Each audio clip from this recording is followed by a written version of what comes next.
Muy buenos días, es un agrado poder estar acá compartiendo con ustedes. El día de hoy voy a comentarles sobre la exploración y exploración petrolera en Chile, como decía Lichtenstein, y principalmente abarcaré, déjenme un segundo,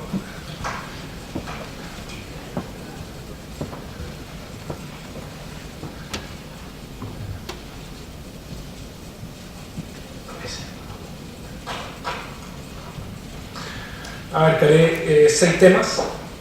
Primero veré una breve mirada de la situación global con respecto al hidrocarburo, la situación posteriormente en Chile, una pequeña crítica a la política energética de los hidrocarburos que ha lanzado el gobierno de Chile a principios de este año y que el ministro anteriormente se refirió, el marco regulatorio en Chile relativo a la exploración y explotación, principalmente a los CEO, para después hacer un pequeño análisis del desarrollo de la industria en Chile y algunas ideas. Pues bien, con respecto al suministro mundial de energía primaria por tipo de combustible, podemos analizar que del año 1960 al año 2010 el suministro de energía primaria relativo al petróleo se cuadruplicó. Esa tendencia al alza que vemos hacia el año 2035 ya no es a esos niveles, sino que pasa a aumentar aproximadamente un 20%. También podemos analizar bajo este gráfico que el aporte o el suministro de estos otros energías primarias como el carbón, el gas y la energía nuclear empiezan a compartir más equilibradamente, no así la nuclear como el resto de esta. Yo personalmente creo que eso se debe al desastre de Fukushima, sucedió hace un par de años, y con las decisiones que se tomaron por algunos países al respecto, como es el caso de Alemania y Suiza, que decidieron poner término a sus programas de energía nuclear. Voy a hacer alrededor de todas estas diapositivas que vamos a ver, voy a hacer algunos comentarios también relativos al medio ambiente, porque bueno, este seminario aboca a los temas. Entonces, justamente en la siguiente diapositiva, posterior a esta, voy a hacer ese alcance.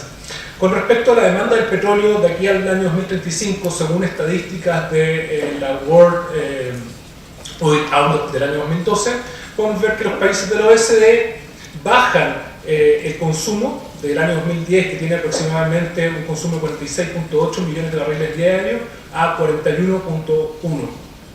Pero esa situación no sucede en los países en vías de desarrollo, que al revés de lo que sucede con los OECD, duplican ese consumo, pasando de 25.4 millones de barriles diarios en el año 2010 a 60.6 millones de barriles diarios al año 2035.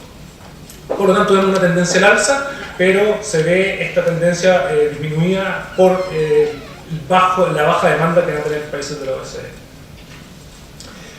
Pues bien, en este gráfico vemos esa situación que les comentaba. Los países de la OECD tienen una tendencia a la baja o estable, diríamos, desde el año 1990 al año 2030, pero los países de la OECD van en una tendencia al alza.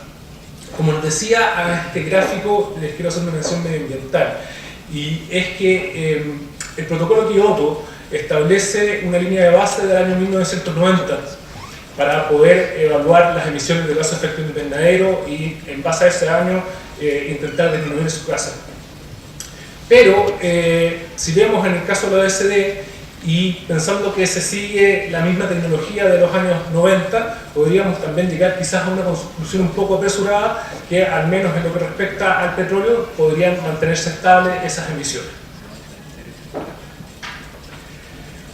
Asimismo, y con respecto a la demanda anual promedio de petróleo por sector, es también interesante tener otro concepto también relacionado con el medio ambiente, y es que los gases de efecto invernadero o los sectores que producen mayores gases de efecto invernadero serían 3.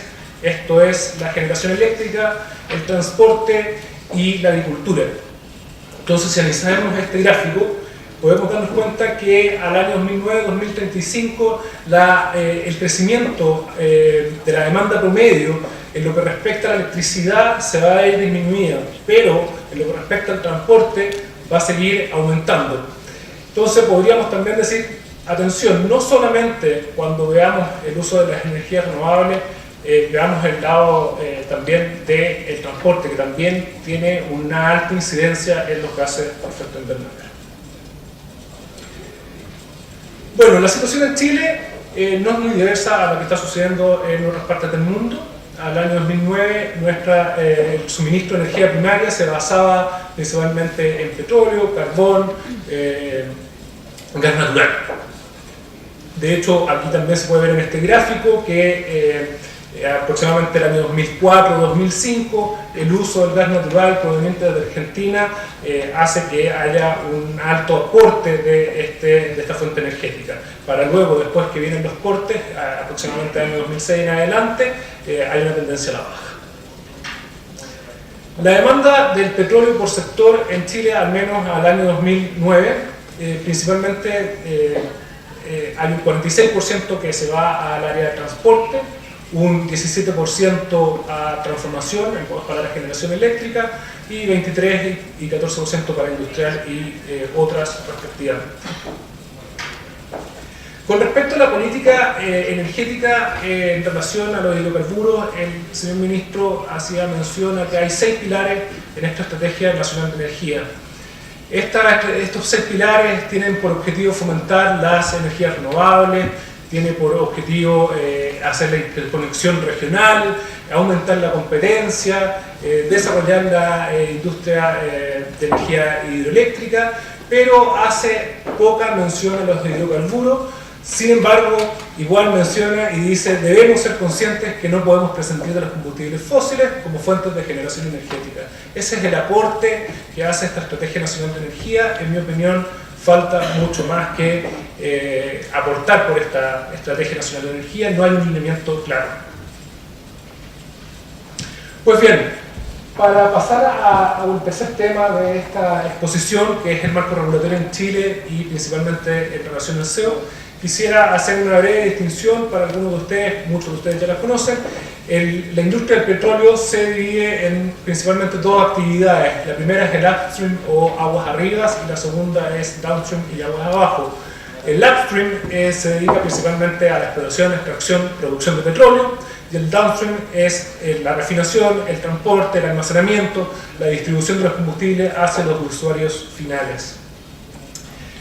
En el segmento del upstream, la empresa Nacional del Petróleo juega un rol predominante en Chile. Sin embargo, a partir del año 2007 en adelante, posteriormente a una licitación que lanzó el gobierno, entran otros participantes: Geopar, Pan American Energy, Petromagallanes, y hoy en día también, a partir de un proceso farm-out que se hizo en el año 2010, entran otras empresas como Metanex y también YPF.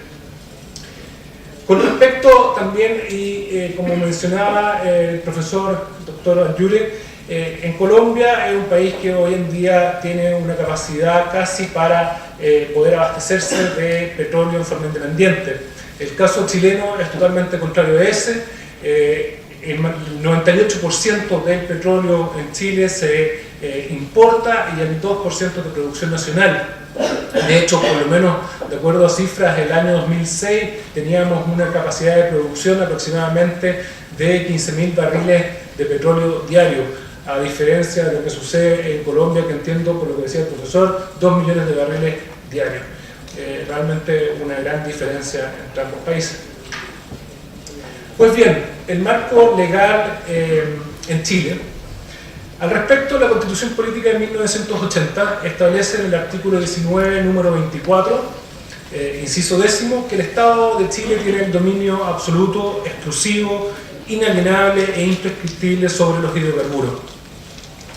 Establece que las actividades de exploración y explotación pueden ser desarrolladas a través del Estado directamente, el Estado a través de sus empresas, a través de concesiones administrativas y contratos especiales de operación petrolera, que son los que más adelante veremos mayor análisis.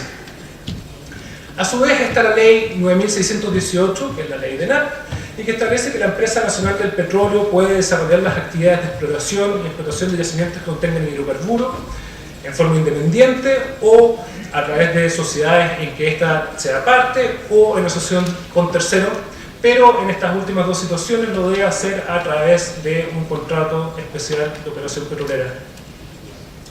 Por último, tenemos un decreto ley 1089 que fija las normas del CEOP, establece normas relativas a materias tributarias, cambiarias, derechos de expropiación y servidumbres mineras.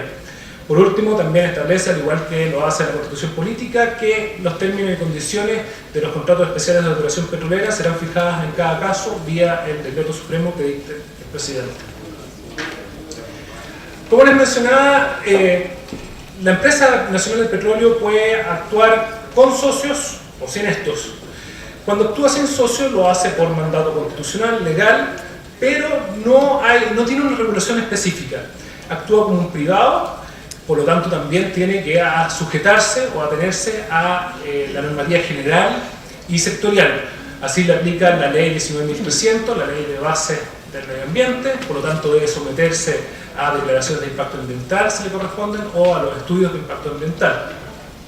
Tiene que obtener las autorizaciones de predios superficiales, que en muchos casos son bastante complejas. Pues bien, ahora cuando lo hace con terceros, o un tercero también lo desea hacer en forma independiente, lo tiene que hacer a través de un CEO, del Contrato Especial de Operación Petrolera.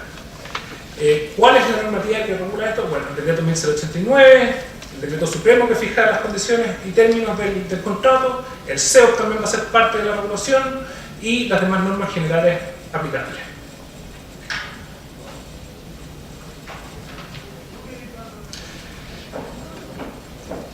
¿Cuál es el proceso de tramitación de un CEO?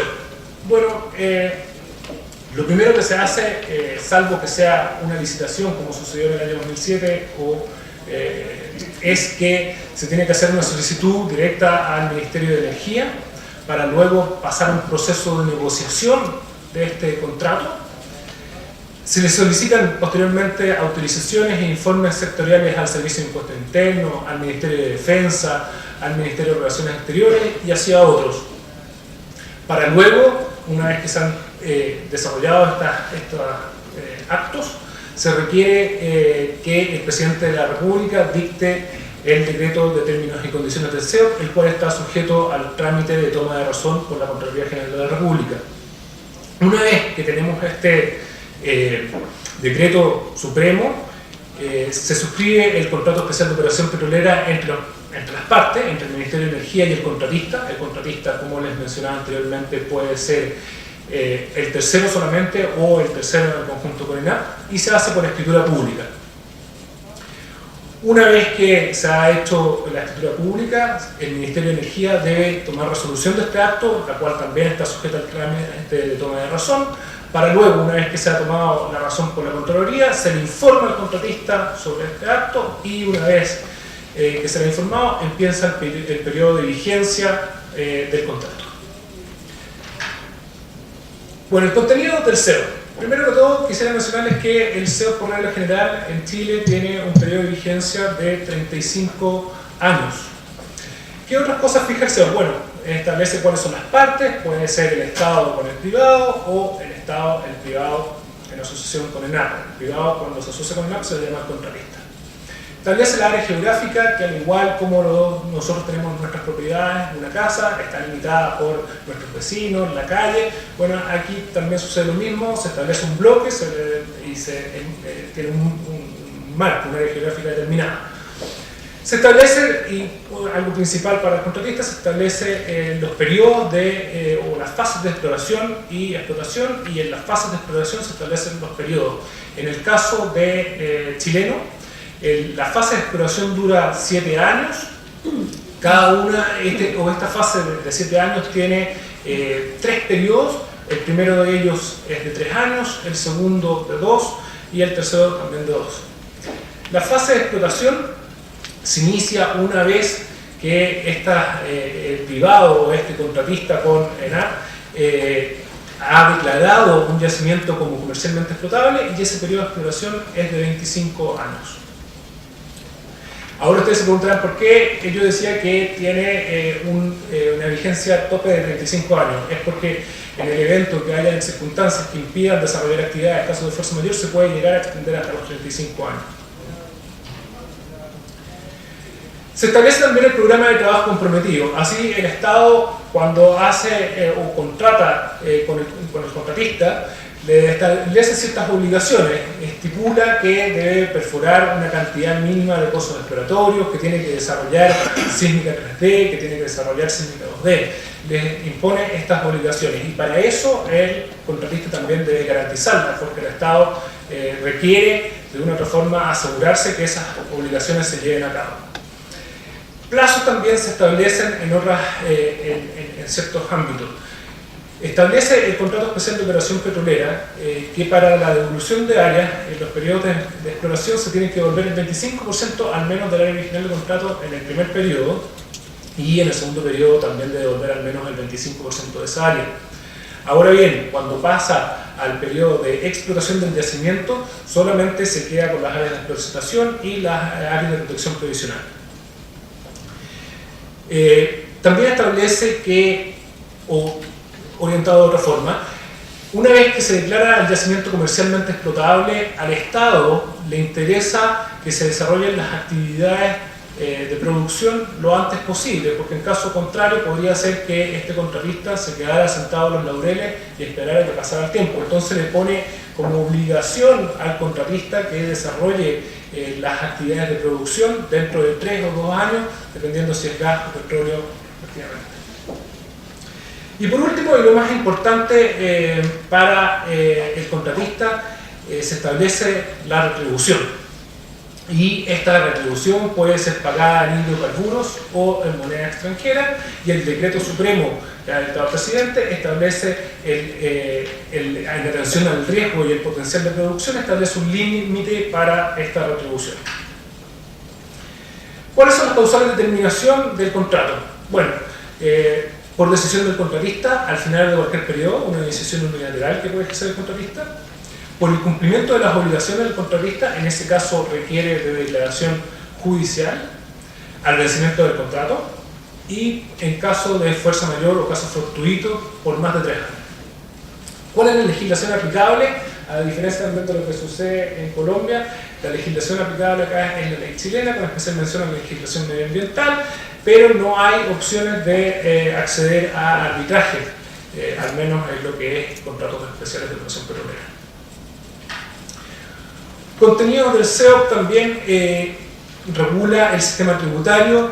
El decreto ley 1089 establece que el SEOP puede estipular 2 sistemas tributarios. Puede basarse en la ley de la renta vigente al momento de la suscripción del contrato, o también pueden optar por el impuesto calculado sobre el monto de la retribución, equivalente a un 50%. La regla general, y hasta el momento yo no conozco un caso diferente, ha sido que el decreto supremo establece que el impuesto va a ser el de la ley de la renta vigente al momento de la suscripción. La retribución del contratista también está, ¿cómo se calcula? Y es un polinomio, que es el que pueden ver ahí, y que es el equivalente a la inversión acumulada partida por las inversiones de exploración, más las inversiones de desarrollo, más los costos directos, más los gastos de administración.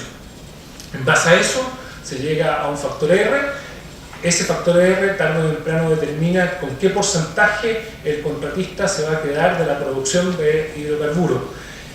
En un primer momento se va a poder quedar más o menos con un aproximado del 95%, para después bajar a través del tiempo a un 70-75%.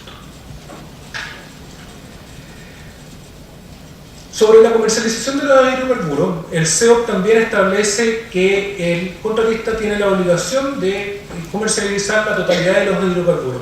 No obstante ello, el Estado tiene el derecho al first refusal, que implica que una vez teniendo las condiciones de comercialización que ha encontrado el contratista, el Estado puede decir: yo me quiero quedar con el petróleo que han descubierto. En el caso que no decida el Estado quedarse con esta porción de petróleo, el contratista le pagará en dinero su porcentaje que le corresponde al Estado. ¿Qué más regula el SEOP? Establece que para la cesión de los derechos del SEOP se requiere autorización del Ministerio de Energía y, por supuesto, establece la legislación aplicable y la resolución de controversia. rige la ley chilena, también establece que en el evento de que haya un conflicto se va a tratar de determinar o solucionar el conflicto a través de la determinación técnica de un experto, y en caso de que no se llegue a acuerdo se va a llegar a la resolución judicial. Desarrollo en Chile. Bueno, en el año 2006-2007 se llevó a cabo la primera licitación internacional de bloques en el sur de Chile. Postularon alrededor de 6-7 empresas a estos bloques. Hubo un solo bloque que no postuló nadie, que es el denominado bloque Bahía Inútil. Y hoy en día de estos bloques algunos han sido bastante fructíferos, otros no tanto. En el que está enmarcado ahí como número 3 es el bloque Coirón, que entiendo que ha logrado descubrir ciertos yacimientos, posiblemente se ponga en producción. Algunas zonas marcadas en azul, como pueden ver, son las zonas que áreas de explotación de NAP en la actualidad. En algunos casos estos azules hoy en día van a empezar a ser compartidos con otras empresas, pero la verdad es que si uno también hace un análisis de cuál es la posibilidad de que sigan viniendo empresas acá, es bastante limitada, en el sentido de que bueno, la capacidad o la cantidad de hidrocarburos existentes en el país son bajas. Bueno, por otro lado, en el año 2010, en vez de hacerse una licitación internacional para que vengan empresas a invertir, se decidió hacer un proceso más bien interno, en el cual la Empresa Nacional del Petróleo, a través de consultores externos, decidieron llamar a un grupo determinado de empresas para que vinieran a invertir. Principalmente se debe esto a que en los procesos licitatorios uno no elige a un socio tarde o temprano, y el socio muchas veces puede ser bastante complejo en las actividades. Entonces se decidió hacerlo en forma más directa, con el objeto de poder dirigir a quienes la empresa deseaba tener como socio. Bueno, como les decía, las empresas participantes en el 2007 hubieron 6 empresas internacionales, Pan American Energy, Geopark y otras. En el año 2010 ingresa Methanex, que es una empresa no dedicada principalmente a la exploración y producción de hidrocarburos, pero sumamente interesada y con alta capacidad de aportar económicamente para la exploración y la explotación. La producción actual, como les decía, en Chile es bajísima. En el año 2006 les comentaba que teníamos una producción diaria aproximadamente de 15.000 barriles día. La situación no ha cambiado mucho desde las licitaciones internacionales, por supuesto hay un aumento, pero muy bajo. ¿Hay posibilidades para explorar en otras zonas? Sí, hay posibilidades. En el año 2008 el ministro de la época mencionó que se iba pronto a licitar en la zona de Valdivia. A la fecha de hoy entiendo que no se ha hecho esa licitación, pero existe, creo, la posibilidad. Algunas ideas finales. ¿Es atractivo invertir en Chile en el sector del gas y o del petróleo? Depende de cómo uno quiera dar respuesta a esto. Se puede analizar desde un punto de vista económico, administrativo. La verdad es que no es fácil la decisión. ¿Existe un real monopolio del Estado que afecte los intereses de las compañías? Antes el profesor Sabatini hablaba del government take y del company take.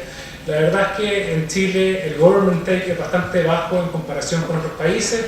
Argentina tiene aproximadamente un 55, que entiendo que hoy en día incluso ha aumentado.